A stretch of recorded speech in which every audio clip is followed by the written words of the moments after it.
She saved his son from a burning house and became his wife to protect the boy. But on their wedding night, a stranger whispered, "Do you even know who she is?" Now, this billionaire must uncover the truth behind the woman he trusted before her past destroys the future they just began. Before we dive into this unforgettable journey, tell us in the comments, where are you watching from? If stories about love, sacrifice, and second chances speak to your heart, hit that subscribe button, because tomorrow we're bringing you another powerful story you won't want to miss. The chandeliers sparkled like falling stars above the guests as laughter floated through the Hamilton estate. It was Cole Hamilton's annual spring gala, a breathtaking display of wealth, elegance, and influence. His estate, nestled in the California hills, overflowed with senators, celebrities, and CEOs. But Cole, despite being the polished host, remained distant, his signature smile tight, his eyes wandering. Since his wife's passing 2 years ago, something hollow had taken root in him, a loneliness he couldn't name. On the second floor of the estate, his 5-year-old son, Pio, played quietly in the nursery, surrounded by plush animals and bedtime books. His nanny had stepped out briefly to answer a call, trusting that all was safe. But no one noticed the sudden spark in the kitchen below. A faulty outlet, a surge, and then a surge. The fire ignited faster than anyone expected. Staff members shouted, the scent of smoke turning thick and sharp. Guests scrambled to the exits, heels clicking against marble floors as panic overtook sophistication. "There's a child upstairs," someone yelled, pointing toward the wing where Theo slept. Cole froze, his blood ran cold. But before he could move, a blur of movement shot past him, a catering assistant, young, small, and wearing a soot-stained apron. Mia. She didn't wait for permission. She didn't think twice. She disappeared up the smoke-filled staircase as others screamed for her to stop. Inside, the smoke was suffocating. Mia wrapped her scarf over her mouth and navigated by memory. She'd passed the child's room earlier while delivering trays. Left, right, down the hallway, her eyes burned, but she didn't stop. She kicked open the nursery door. Theo was crying, curled under a blanket beside the bed, coughing and terrified. "It's okay," she rasped. "I've got you." She wrapped him in her jacket, shielding him with her own body. As the ceiling above them began to crack, she ran. Flames licked the walls around the stairwell. There was no time to hesitate. Down the steps she flew. Theo clutched in her arms, the hem of her pants catching fire. Screams erupted as she emerged from the smoke, stumbling into the open lawn. Someone shouted for extinguishers. A doctor rushed forward. Another guest yanked off their coat to beat out the small fire on her leg. But Theo, he was safe. Cole dropped to his knees and pulled his son into his arms, clutching him like a man who'd nearly drowned. "Dad," Theo sobbed, burying his face in his father's shirt. Mia stood to the side, shaking, her breath ragged, her hands blistered and red. She didn't want attention. She didn't want applause. Paramedics tried to treat her, but she waved them off gently. "I just did what anyone would," she murmured. Cole said, standing now, still holding Theo. His voice trembled. "Not everyone would have done that. You saved my son." Mia bowed her head slightly. "I didn't do it for recognition or for money." The next morning, the story was on every major network. Maid rescues billionaire's son ran across headlines. Paparazzi camped outside the Hamilton estate. Reporters swarmed the catering agency, but Mia refused interviews, ignored calls, and disappeared after her shift. Cole tried to contact her through the agency. No answer. 3 days later, he found her by chance. She was mopping the floor of a downtown event hall after hours, her hands wrapped in gauze, her body exhausted but still moving with quiet diligence. He stepped into the doorway and simply said. She froze. Slowly she turned around. The lights flickered overhead. For a moment, she looked unsure whether to speak or run. Cole walked closer. "You saved my son. I had to find you." She looked down at the floor. "He's safe. That's all that matters."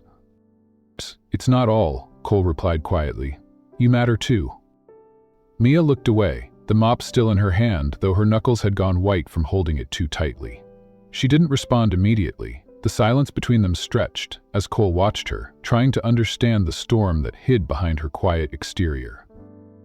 "I'm not used to being followed," she finally said, her voice low, "especially not by billionaires." "I'm not here because of the money," Cole replied. "I'm here because you walked into fire for my son, and I don't know a single person who would have done that. Certainly not a stranger." Her lips trembled for half a second, but she pressed them into a firm line. "You don't owe me anything." "I'm not trying to pay a debt," he said gently. "I just want to know the woman who was willing to risk her life without hesitation." Mia sighed and walked over to a small folding chair in the corner. She sat slowly, careful of her bandaged hands. "I'm nobody important, Mr. Hamilton. Just someone who saw a child in danger and did what needed to be done." "Exactly what makes you important," he replied. She looked up at him, eyes glassy, but her spine still straight. "Why are you really here?" Cole hesitated. "Because I can't stop thinking about you. And not just because you saved Theo, but because you disappeared afterward. Most people would have run to the cameras, the fame, the praise, but you ran away from it, like it scared you more than the fire." Mia's gaze flickered, and for the first time, Cole saw something behind it. Fear. Not of him, but of something buried deep, something old. "I don't like attention," she whispered. "It brings questions. Questions I can't always answer." "Then don't answer any," Cole said. "But come have dinner, with me, with Theo, just once. No cameras, no expectations." She gave a bitter smile. "That's kind, but I don't belong in your world." "So you stepped into it the moment you carried my son down those stairs." Mia stood, and I stepped out of it right after. She started gathering her things, tucking her apron away, lifting a small canvas bag that looked years old. Cole stepped forward. "Mia, please. I'm not trying to force anything, I need to thank you properly. And maybe more than that, I think Theo needs to thank you too." At the mention of Theo, something shifted in her. The steel in her spine didn't melt, but it softened. She looked down at her hands. "He's a good kid. Brave. He held on to me the whole way down." Cole nodded slowly. "He still talks about the angel who found him." Her breath caught. "I'm not an angel," she said. "Dear. But you're real, and right now, that's more than I ever expected to find." She turned away, walking toward the exit, then paused. "Dinner and pool. He lives in an old apartment off Willow and Fifth, top floor. If you want to bring him by for dinner, I make decent pasta. That's all I can offer." Cole's mouth parted slightly in surprise. Then he smiled. A real smile, the kind he hadn't felt in years. "I'll bring the dessert." She didn't turn around, but he saw the corners of her mouth tug upward. As she disappeared into the cool evening air, Cole stood there alone in the empty hall, holding his breath and feeling hope. Not just because his son had been spared, but because maybe, just maybe, something else had been lit in the middle of that fire. Not destruction, but a beginning. Cole watched as Mia poured hot water into a chipped mug, her fingers trembling slightly from the burns that had yet to fully heal. The apartment was small but spotless, with hand-drawn art on the fridge and a modest bookshelf stuffed with children's books. It didn't take a genius to realize Mia lived with discipline and very few luxuries. Theo sat beside her at the tiny dining table, his eyes fixed on the colored pencils she had given him. He was sketching something that looked like flames, only instead of fear, his crayon strokes carried motion and meaning.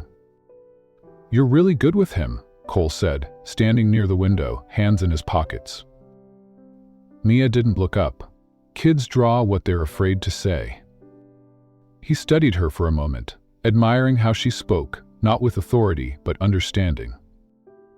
"I wanted to talk to you about something," he began carefully. Mia stiffened slightly, but nodded. "I've been looking for a new nanny since before the fire, but Theo hasn't connected with anyone. He trusts you. I trust you." Mia placed the mug down gently. "Mr. Hamilton?" "Gold," he corrected gently. She hesitated, then continued. I'm a caterer, not a caregiver. You ran into a fire for him, he said softly. That's more than any resume could show. Mia sighed. Why are you offering me this? You could hire 10 trained professionals. Because you're the first person who made him smile in weeks. You don't talk down to him. You don't tiptoe around his grief. You let him be. Silence followed. Then she asked, and what do you expect in return? He looked her in the eye. Just that you be there for him. That's all. Mia stared at the mug in her hands, thinking. After a long pause, she nodded. I'll do it. But there are boundaries. I'm here for him, just him. Nothing more. Cole nodded without argument. Understood. The next morning, she arrived at the estate. A private car had picked her up at sunrise. Pio had been waiting by the front window, already dressed and holding a drawing of flames and a caped figure with long brown hair. "You," he said proudly, handing it to her. "You're my superhero." Her eyes welled for a moment, but she blinked the tears away and crouched beside him. "I think you're the real hero, Dio. You didn't give up." From that day, Mia became a steady presence in the household. She packed lunches, braided Theo's hair when he wanted to look like his cartoon hero, and taught him how to draw feelings instead of hiding them. She never asked for attention. She never entered any room she wasn't invited into. But Cole noticed. He noticed how she always sat beside Theo during therapy sessions without a word, just her hand lightly resting on his. He noticed the way Theo would reach for her when thunder clapped outside the windows, instinctively curling against her shoulder. One night, when Theo developed a high fever, Mia didn't leave his bedside for more than a minute. She dabbed his forehead with a cold cloth, hummed lullabies Cole had never heard before, and whispered reassurances long into the night. Cole stood at the door, watching in silence. The tenderness she showed Theo wasn't practiced. It was familiar, intimate, and yet there was always a distance in her eyes, a wall she refused to lower. Later that week, Cole passed by her guest room and saw the door half open. He knocked politely, then paused when he saw the photo on the nightstand. It was slightly faded, showing a child standing outside what looked like a courthouse, but the child's face had been carefully torn out. Cole picked it up. Mia walked in at that exact moment, her eyes immediately darting to the picture. "Who's this?" he asked gently. She hesitated, then replied too quickly. "A photo from a volunteer project, at a shelter I used to work at." Her voice shook, just enough for Cole to hear the unspoken truth. But he didn't push. Not yet. The days passed quietly, a rhythm forming between the three of them. Cole returned from meetings to find Theo on the lawn with chalk on his hands, Mia sketching beside him with equal focus. Dinner was filled with laughter and soft corrections as Theo told wild stories and Mia gently redirected him to the truth without crushing his imagination. Cole watched them often from the shadows of doorways or the far edge of the garden, a cup of tea cooling in his hands. He was beginning to realize that Mia didn't just understand children, she had lived their fears. Her eyes sometimes lingered too long on fire alarms, and her shoulders always tensed when an unfamiliar car pulled up the long drive. One evening, Cole found Theo in the sunroom with a blanket wrapped around his shoulders, head resting against Mia's lap. She was softly singing a lullaby in a language Cole didn't recognize, her fingers brushing through the boy's curls. The firelight flickered across their faces. "Tweek said his mom used to sing this," Mia said when Cole entered, her voice low. "He doesn't remember the words, just the melody. I knew something similar. It seemed to help." Cole's throat tightened. "You've brought something back into this house I thought we'd lost. Thank you." She nodded, offering him a small, tired smile. He just needed someone to sit still with him long enough. Later that week, Cole came home earlier than expected and found Mia in the study, organizing Theo's drawings into a portfolio. Her back was turned and she didn't hear him at first. When she finally noticed him, she startled. "Sorry," he said, raising his hands. "Didn't mean to sneak up on you." She forced a smile, but her shoulders were stiff. Cole stepped closer and said gently, "You don't need to flinch around me." "Wasn't," she lied too quickly, then changed the subject. Theo wants to draw a comic about the fire. He says he wants people to know that scary things can happen, but that bravery is quiet. Cole chuckled softly. That sounds like something you'd say. Maybe, she admitted, organizing another stack. I think kids understand more than we give them credit for. He watched her for a beat. Mia? The photo I saw. Bone, she interrupted, too sharply. Then softer. Please, some things are easier left alone. I don't believe that, he said. Not anymore. But she was already walking toward the door. Theo needs me. That's all I'm here for. She didn't slam the door, but the silence afterward felt louder than any argument. The next morning, the housekeeper reported that Mia had already taken Theo for an early walk through the orchard trail. Cole found them there an hour later, Theo pointing at birds, Mia gently correcting his facts with humor. They looked peaceful, happy, and yet, Mia's eyes flickered once toward the tree line as if she were listening for something that wasn't there. Later that night, when Theo was asleep, Cole walked past Mia's room again. The photo on the nightstand was gone. In its place was a blank notebook and a pen. He didn't enter, but he stood at the door for a long moment, then whispered to himself, "There's more to you than you let on, and I'll wait however long it takes to learn the truth." And in her room, Mia sat by the window, watching the stars with tired eyes and whispering words to no one. You're safe now, Theo, that's what matters.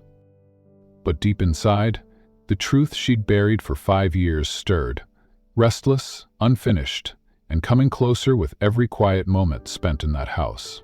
The whispers began as little more than gossip paparazzi lenses capturing brief moments between Cole Hamilton and his son's nanny. Headlines used phrases like, too close, inappropriate, and mysterious woman in the billionaire's household. At first, Cole dismissed it, but the photos spread fast and speculation bled into the school drop-off line and social media threads. Mia noticed the stares. Then came the knock at the door. 2 women from Child Protective Services stood in the foyer, badges clipped to conservative blazers, voices neutral but firm. They said there had been an anonymous tip, a concern about Mia's background and the nature of her relationship with both the child and the father. Mia sat straight during the questioning, her hands folded, voice steady. She didn't flinch when they asked for her ID, but Cole saw the flicker in her eyes when they noted her records only stretched back 3 years. Theo didn't understand the words, but he understood the energy. He clung to Mia's arm, eyes wide. She's my real mom now, he whispered to the taller woman. She keeps me safe. The agents exchanged a look. After they left, Mia collapsed into the kitchen chair. Her knuckles were white from gripping the edge of the table. Cole sat across. We're going to keep digging, she said flatly. I'll hire someone to help, Cole replied. Changed my name. I've buried everything, Mia said. They'll only find pieces, but enough to ruin this. That night, Cole did hire a private investigator, someone discreet, someone loyal. But days later, the man returned with a short file and a grim expression. Her past is scrubbed, he said. Records start just 3 years ago. Before that, nothing. Cole pressed the folder closed. That's enough. But the system wouldn't be satisfied with just trust.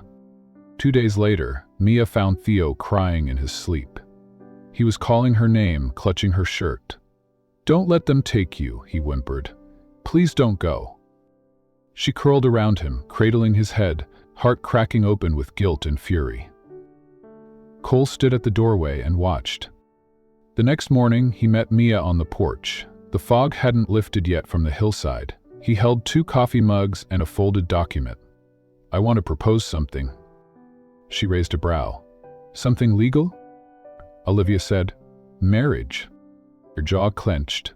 Cole? Kusuki? Goodbye? Peter said quietly. It's about Theo. You need legal ties to him. We can't risk custody battles or more visits. If we're married, it all changes. But when the truth about me comes out, we'll handle it together. She hesitated. Marriage shouldn't be a shield. Sometime, he said gently. It's a roof, one you can stand under until the storm passes. She didn't answer. That night, she sat beside Theo again, brushing back his hair as he slept. His eyelashes flirred.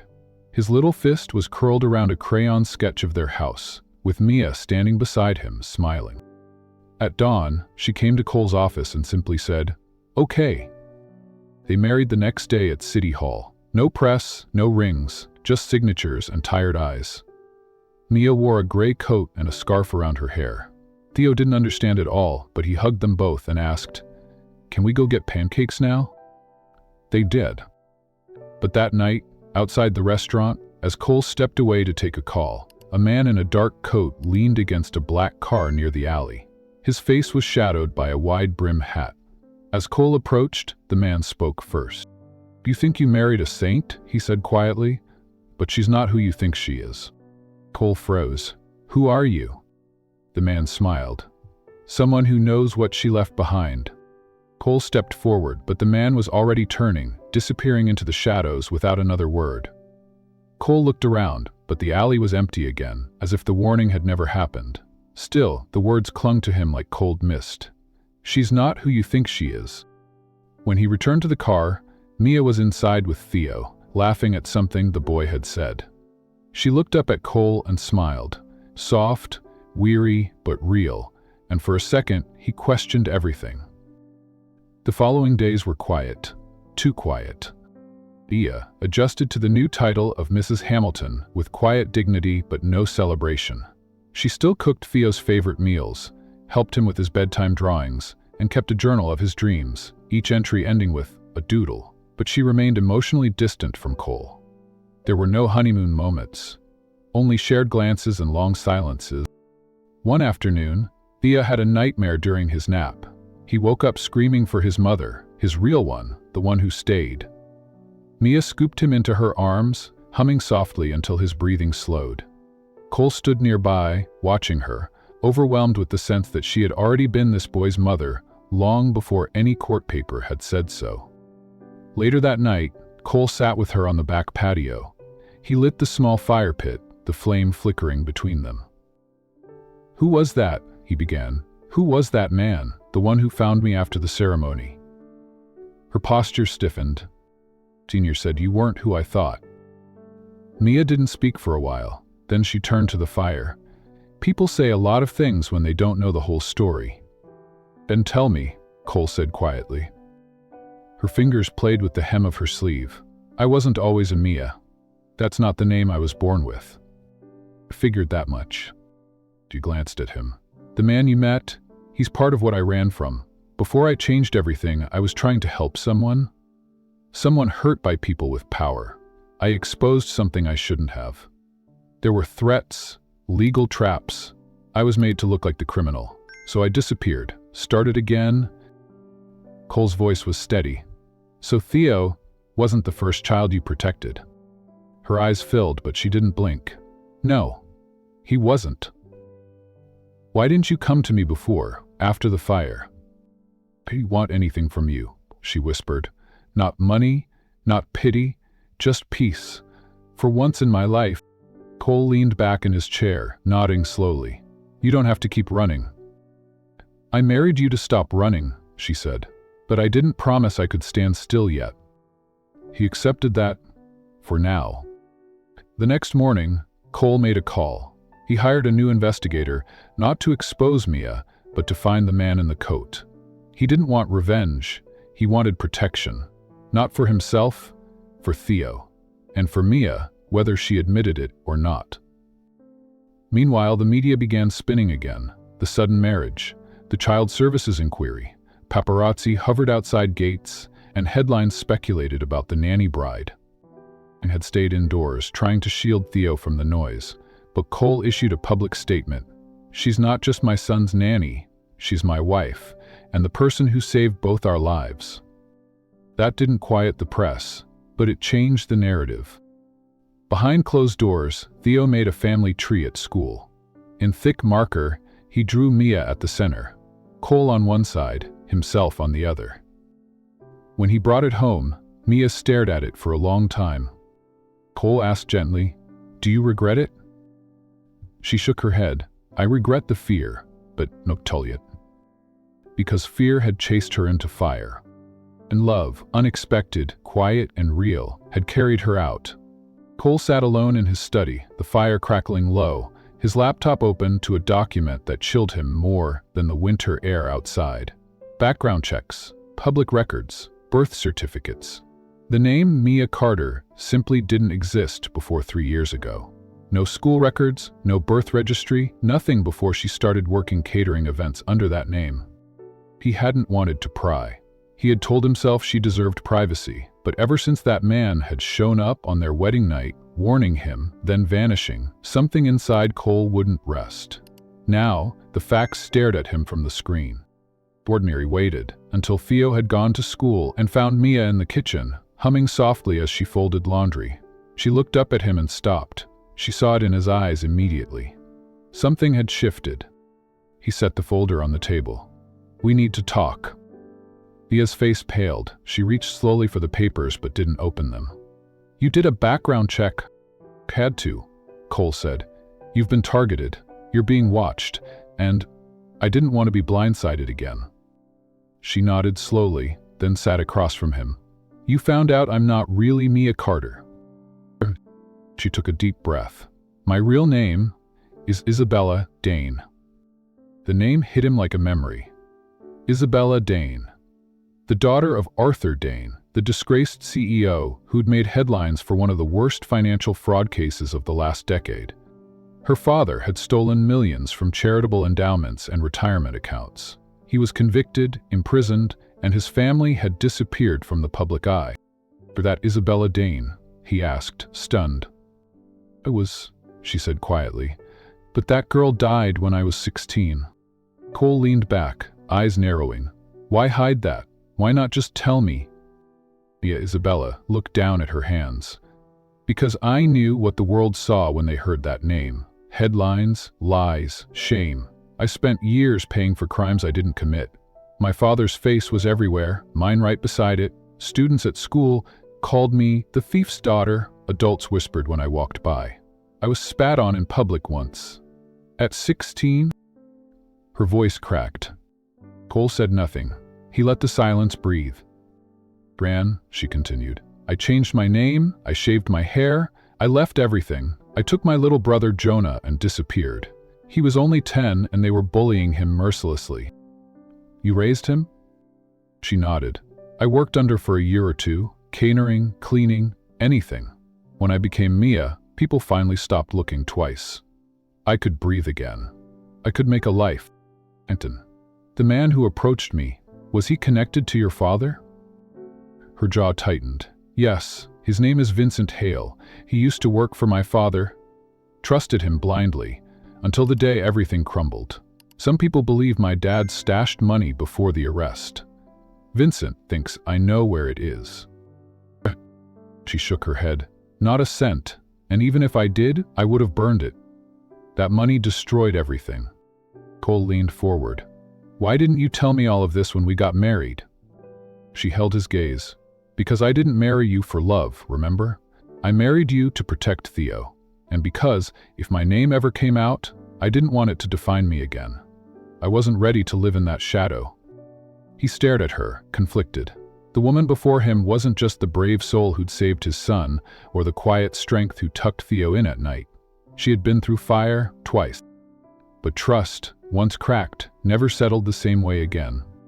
Still, when Mia stood and whispered, "I was trying to live a life not defined by shame," he didn't stop her from leaving the room. "Not yet?" Tia stood in the hallway outside the study, leaning against the wall, as if the truth she'd carried for years had suddenly become too heavy to bear. The silence from inside made her wonder if she had just destroyed the fragile sense of peace she'd fought so hard to build. Her hands trembled, not from fear, but from something colder. Grief, not for the past, but for the possibility of losing what little future she'd dared to hope for. Cole remained seated in the study, the name Isabella Dane echoing in his thoughts like a bell that wouldn't stop ringing. His instincts told him to protect Thea, to protect his home, but there was also a deeper whisper, one that reminded him of all the quiet strength Mia had shown, all the kindness, the gentleness, the fierce loyalty she had poured into every corner of their lives. That wasn't something that could be faked. He stepped out into the hallway. "Mia," he said quietly. She turned, eyes red but clear. "I know what this looks like." "Looks like you've been running for a long time," he replied, "and you've had no one to run to." She didn't answer. She didn't need to. "Not angry," Cole continued, "but I am trying to understand. Why not start fresh somewhere else? Why stay here, near cameras and spotlights and press? Why risk it?" She looked up at him, pain mingled with conviction. "Because," Theo smiled again, "because he asked to draw before bedtime, because he stopped flinching every time someone raised their voice. I didn't stay for me, Cole, I stayed for him. I thought maybe I could be someone safe. Maybe I could be more than what my name used to mean." "What about Jonah?" She smiled faintly. "He's at university now, full scholarship. I made sure he'd never have to live in the shadow." "I did." Cole ran a hand through his hair. "And what about Hale? Is he going to stop?" "Quite doubt it. He's obsessed with finding what he thinks my father left behind. But I have nothing, just an old name that never meant anything good." He studied her, then said softly, "That's not true." She blinked, startled. "Do you save my son? You've been the one person he trusts more than anyone else. That's not nothing, Mia, Isabella, whatever name you go by. That's everything." She looked away, throat tightening. "Names can be prison walls or open doors. For a long time, mine was a prison." Cole stepped closer. "Then let's change that, together." Her eyes snapped up to meet his. "I can't erase what your father did," he continued. "But I see you, not the scandal, not the headlines, just the woman who ran into fire for someone else's child, who never once asked for thanks. If you want to leave, I won't stop you, but if you want to stay, we'll face whatever comes together." Tears slipped down her cheeks, slow and silent. Theo's small voice echoed from upstairs. "Mia?" She wiped her face quickly and turned toward the sound. "Coming, sweetheart." But before she climbed the stairs, she glanced back at Cole. "My real name is Isabella Mia Dane, but when Theo calls me Mia, it doesn't feel like hiding, it feels like home." Cole nodded. "Then let's make it one." As she disappeared up the stairs, Cole returned to the study, closed the laptop and deleted the background report. Whatever had come before, whatever shadows still lingered, he knew one thing with certainty now. She wasn't running anymore, and neither was he. The courthouse buzzed with tension as Cole adjusted his tie and glanced at Mia across the waiting room. Her hands were steady now, folded neatly in her lap, but the quiet storm behind her eyes never stopped moving. Outside, a sea of press and flashing cameras waited like wolves for the first crack in her story. A week earlier, Cole's legal team had informed him that Mia, still known publicly as Mia Carter, had been named in a civil suit filed by Warren Lyle, a former associate of her disgraced father. Lyle claimed she was hiding access to a secret account of embezzled funds tied to the Dane Empire. The media pounced, headlines blazing with questions. Who is Mia Carter really? Is the billionaire's wife a fraud? Sinclair Global's board immediately called an emergency meeting. Though most had always been cordial to Cole's sudden marriage, their expressions turned cold when the lawsuit broke. "You must distance yourself," one executive said flatly. "We're on the verge of securing a global contract. We can't afford this distraction." He spoke softly, "And she saved my son's life." Even as he spoke, the weight of their fear hung in the air. Stock prices wavered, rumors swelled. Mia heard it all. She'd kept her head down, preparing for the hearing while quietly making plans to resign and move out of Cole's home. One evening, she stood in the kitchen and handed Cole an envelope. "Statement for the court," she said. "You should read it." He didn't. Instead, he gently slid it back to her. "I trust your voice more than any lawyer's." How? As she stepped into the courtroom, she did so without fanfare, no designer gown, no hand to hold, no publicist. Just her truth. The plaintiff's attorney launched the opening attack. "Miss Carter, or should we say Miss Dane, has a history of deceit. She's changed her name, concealed her identity, and now stands to benefit from marrying into immense wealth. How can we be sure she hasn't accessed hidden assets? After all, she was her father's daughter. Mia stood, shoulders squared. She spoke clearly into the mic. Father's crimes destroyed everything I knew. I was 16 when he was arrested. At 17, I testified against him in a closed juvenile hearing. A ripple moved through the room. I didn't change my name to hide, I changed it to survive. My brother was bullied relentlessly. We couldn't go to school, couldn't live in our own home. People threw rocks at our windows. So I left, found work under another name, and raised my brother until he was safe. The judge leaned forward. Do you have proof of your juvenile testimony? The record was sealed, Mia answered. But I have signed permission here to unseal it. She passed it to the bailiff. Within minutes, the courtroom clerk returned with the documentation. The judge read in silence. She says here you testified as a material witness against your father, that your statement was pivotal in securing his conviction. Is that correct? Your Honor? The judge turned to the plaintiff. Mr. Lyle, do you have any concrete evidence connecting Miss Carter to the alleged missing funds? Speculation is not grounds for accusation. This court will not be used as a stage for revenge. He banged the gavel. Case dismissed. The gavel's echo had barely faded before Mia let out a slow breath, one she hadn't realized she'd been holding for 4 long years. Cole stood from the bench, moving toward her. She didn't meet his eyes right away. Instead, she stared at the now empty plaintiff's table, where Warren Lyle had sat with smug certainty only moments ago. He was gone. Not just from the room, but from the grip he'd held over her life. Cole reached for her hand. His was warm and steady. You didn't run this time, he said softly, with a quiet pride that made her chest ache. She turned to him, eyes shining. Because I finally had something to lose. Outside the courthouse, a small crowd waited. Not reporters this time, but a few women Mia didn't recognize, strangers with quiet smiles. One of them stepped forward, placing a hand over her heart. You don't know me, she said, but I followed your father's case. I was just a teenager when it happened. Watching you stand up back then, and again today, it gave me courage. Mia nodded, blinking back tears. Thank you, she whispered.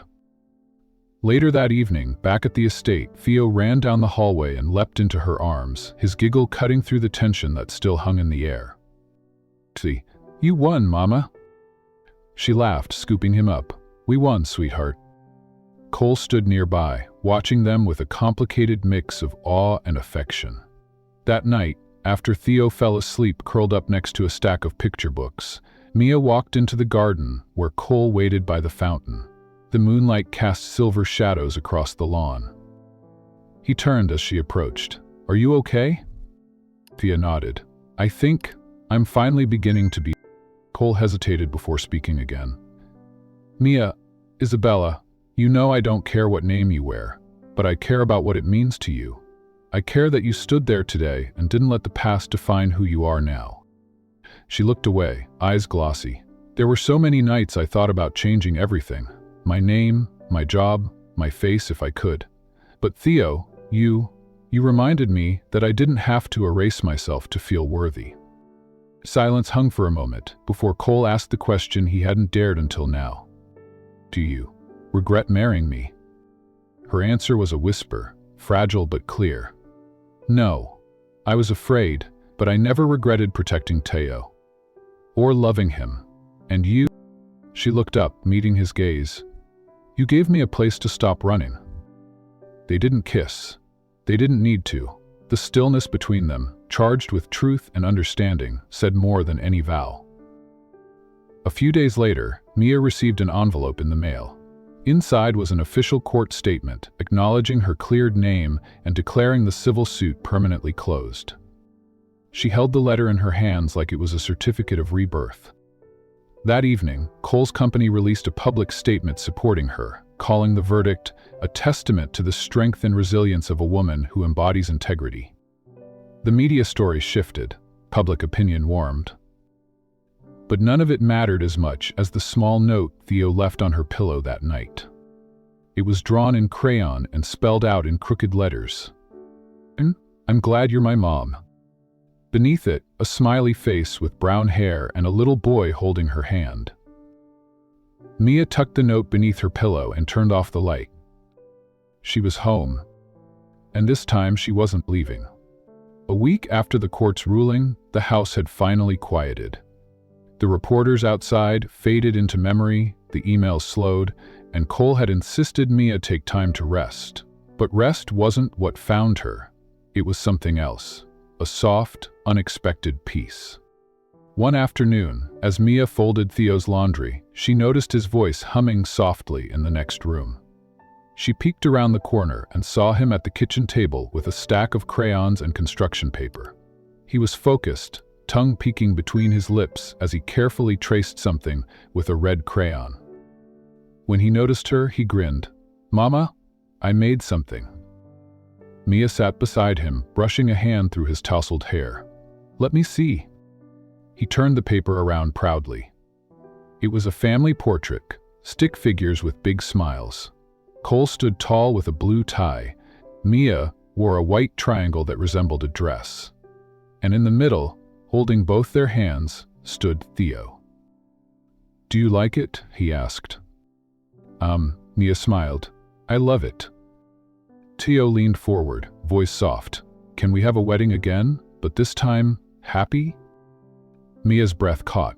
She had no words, only tears welling in her eyes. Later that night, Mia sat beside Cole in the study, showing him the drawing. He looked at it for a long time, as if memorizing every line. "That's the best proposal I've ever heard," Cole whispered. Mia looked at him, surprised. "Are you serious?" He didn't answer right away. Instead, he stood, took her hand, and kissed her knuckles. "We married for safety once, but I want to vow again? For love." 3 days later, Mia stood before a mirror in a guest bedroom of the estate, wearing a simple ivory dress. It wasn't grand or adorned with crystals, but it felt perfect. Her scars peeked through the sheer sleeves, but, for the first time, she didn't try to hide them. They were part of her, proof of her survival. Outside in the garden, the hedges were trimmed and decorated with soft strings of fairy lights. The fountains sparkled under the late afternoon sun.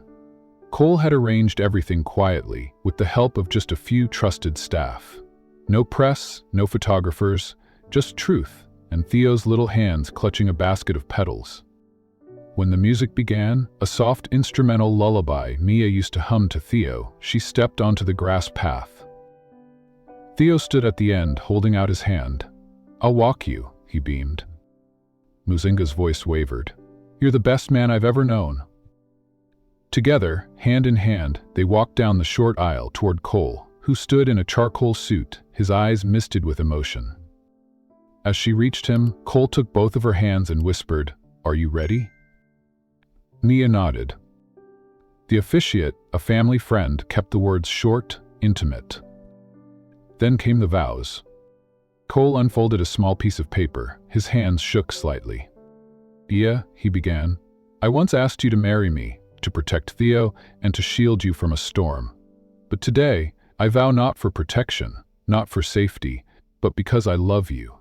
Your strength, your honesty, your wild, brave heart. I vow to choose you again and again." Mia's hands trembled as she pulled a folded note from her pocket. Her voice wavered, but she didn't pause. "You loved the lie," she whispered, "and stayed for the truth. You saw who I really was, and still you stayed. I vow to love you with the honesty I once feared. I vow to build a life where Theo's laughter echoes through every room, and where I never have to run again." Cole smiled through tears. "Then let's stop running." They kissed, and Theo, standing between them, threw petals into the air. The garden was filled with laughter and sunlight. Theo twirled in circles, his basket now empty of petals but his heart full. Mia watched him from the patio where she sat with Cole, which there laced together over a shared cup of tea. "He keeps asking if there's going to be cake," Cole chuckled. "There's always cake after a wedding," Mia replied, smiling, "even if it's just the three of us." He leaned in slightly. "Do you ever regret it?" She turned toward him. "Regret what?" "Saying yes. becoming my wife again. Mia looked out across the garden, watching Theo gather stones near the fountain. Her expression softened. "No," she said, "I regret being afraid. Of love, of truth, but I don't regret choosing both."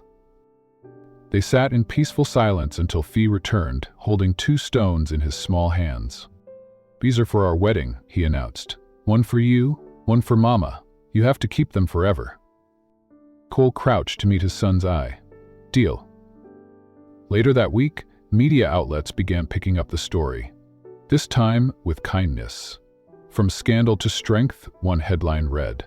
Another, "Billionaire stands by woman once wanted by her father's name." But the piece that touched me most was written in a small blog by a single mother. She survived shame and chose love. Maybe we all can. Charities began calling. Survivors sent letters.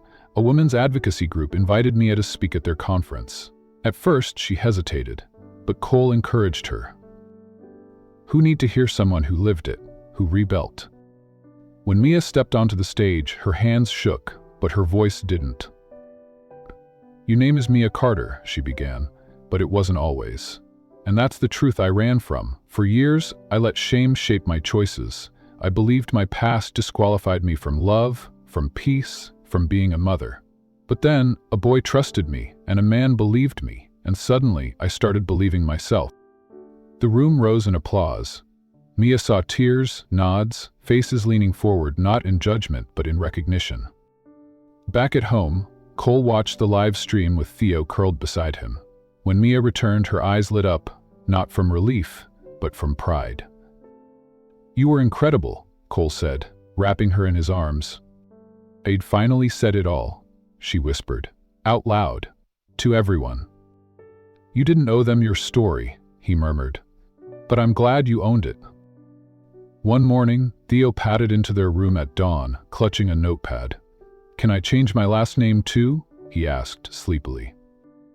Mia blinked. "What do you mean, sweetheart?" "So I want to be like both of you," he said. "Like Hamilton Carter, or Carter Hamilton, or just all of us the same."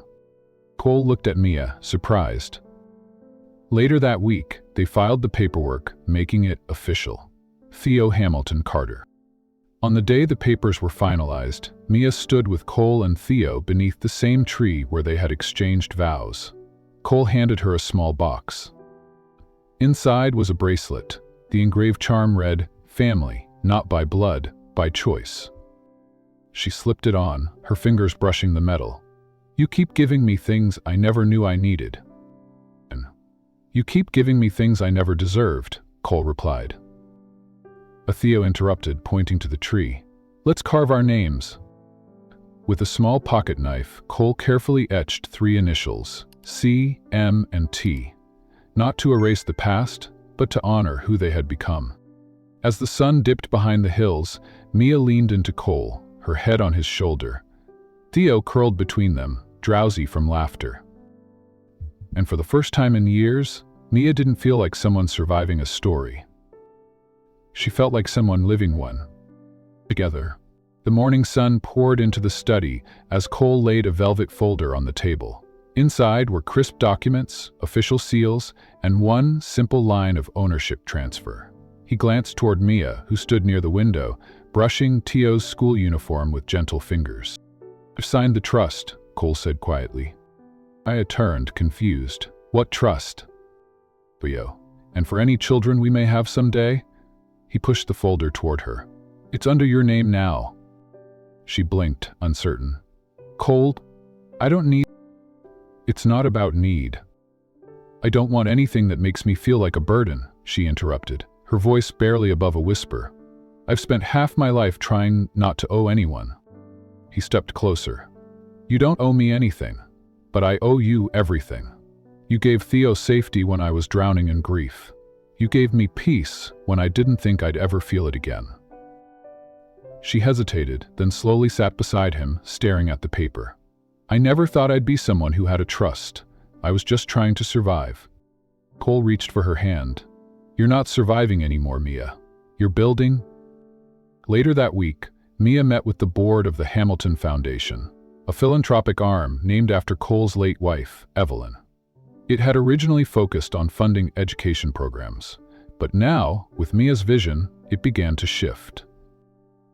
"Let's focus on women with complicated pasts," she said to the roomful of advisors.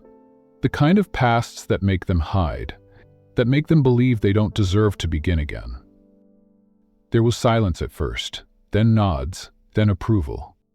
They restructured the mission. Grants were set aside for single mothers, for women leaving prison, for survivors of scandal, shame, and silence.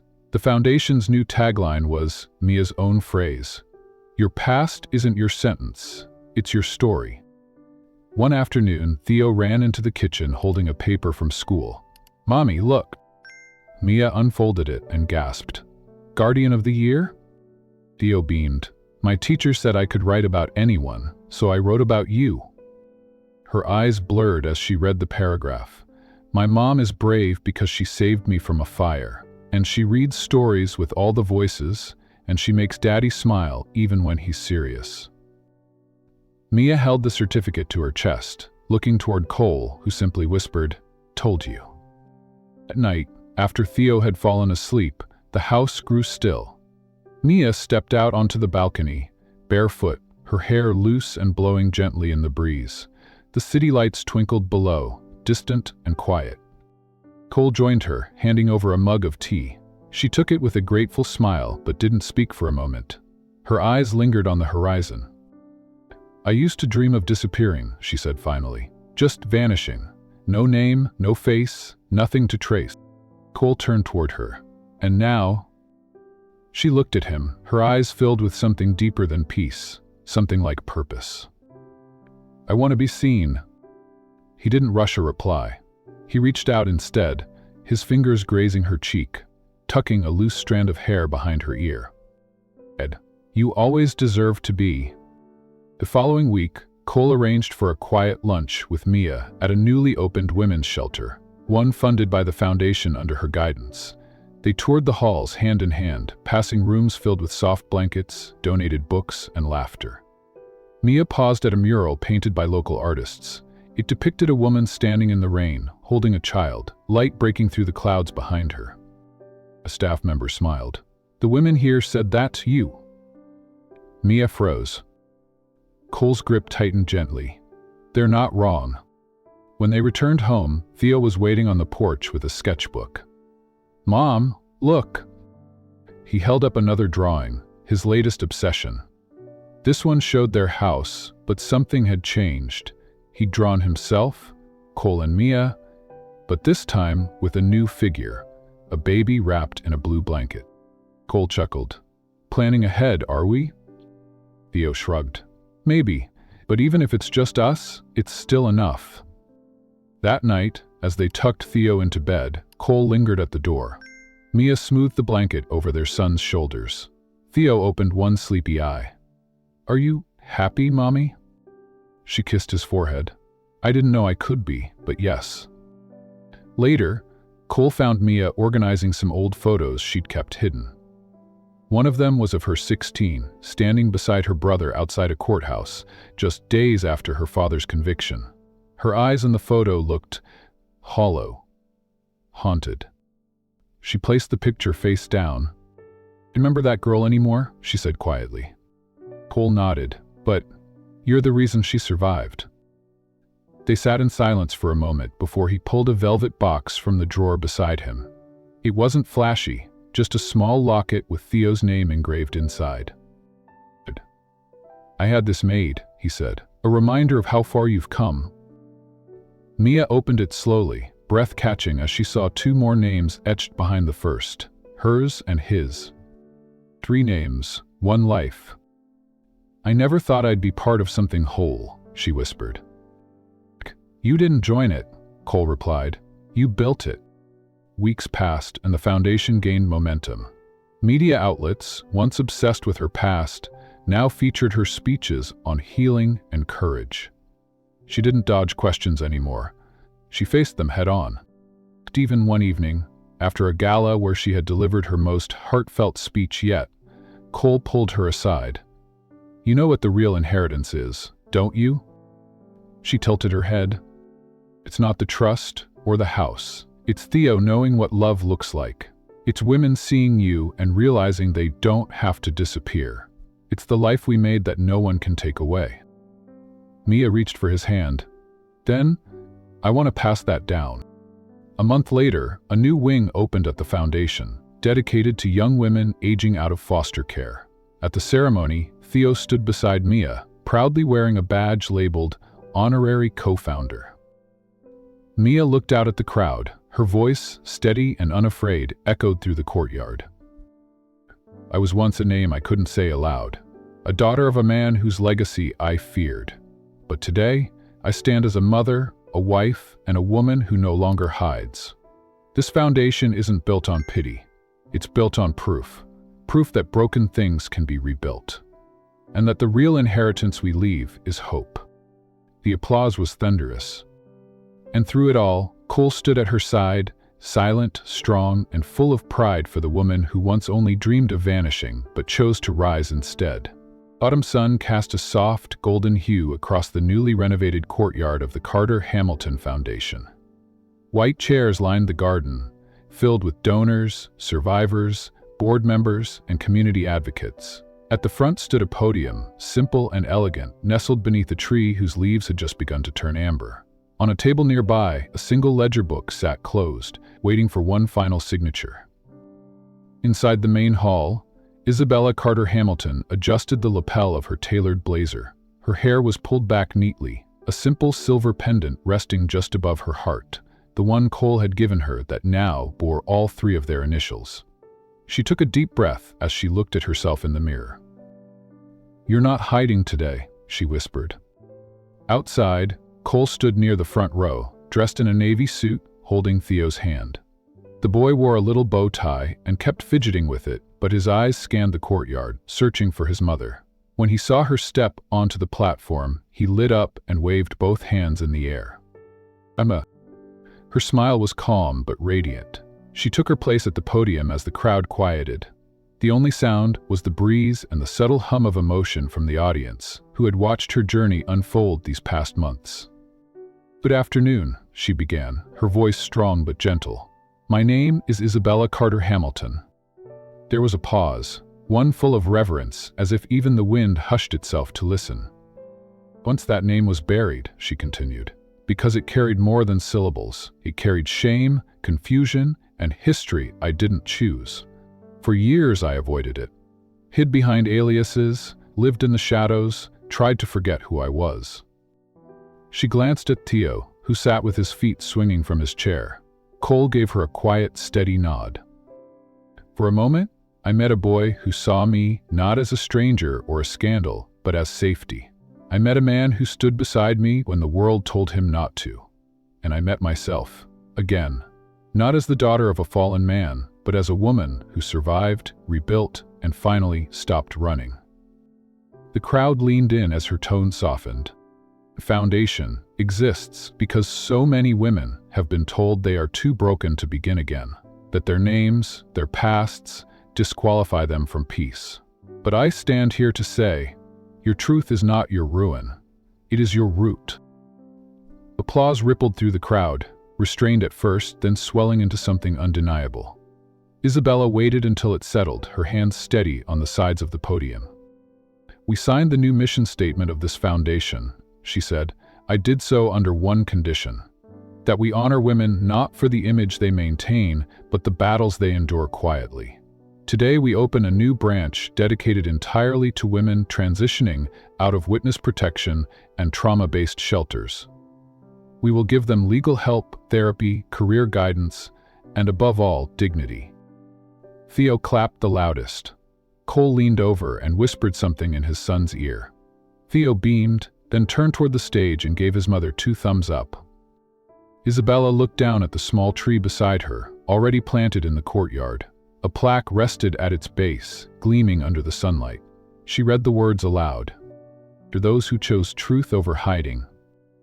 She stepped away from the podium and toward the ceremonial book on the table, the foundation's permanent ledger.